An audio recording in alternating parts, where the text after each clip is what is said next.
Actually, ilan lang sila. Kumbaga sa 10, parang half lang. Hindi nga sila mabilang sa isa. Pero syempre, gusto ko pa din silang sagutin. 'Di ba, guys? Yung mga nakikita natin sa videos, like sa mga vlogs or sa mga reels, ilang minuto lang yun. Kinat to cut yun. Hindi lahat mapapanood natin, 'di ba? And minsan nga, hindi lahat yun mapapanood natin. So, minsan, gina-judge natin yung isang tao dahil sa napanood natin, di ba? Actually, sa mga videos, pwede nga tayo magpakita ng maganda tapos hindi naman totoo, di ba? Pakita natin na sobrang, ay, saya pala nila, sobrang ganda, pero fake naman pala, di ba?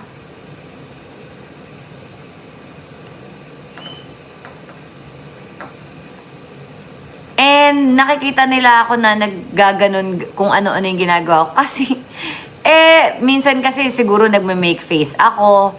Parang, hindi nila magets na minsan nagme-make face ako. Syempre nahihiya nga ako eh. Syempre dadaan natin sa make face, di ba? Make face o kaya kung ani. Ganun talaga ako. So, ano gagawin ko? Di ba? Nagalit na nga sa atin si Sir Douglas eh.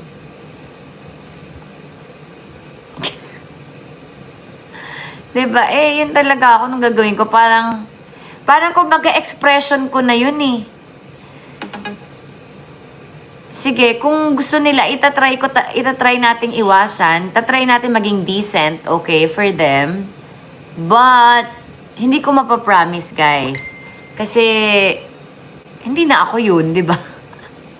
Huwag daw ako maging bastos. So, kung nababastusan ka, problema mo yun, charot. So, ayan. Hindi ko alam, guys, kung bastos. Baka, kasi siguro yung tono din ng boses ko, di ba?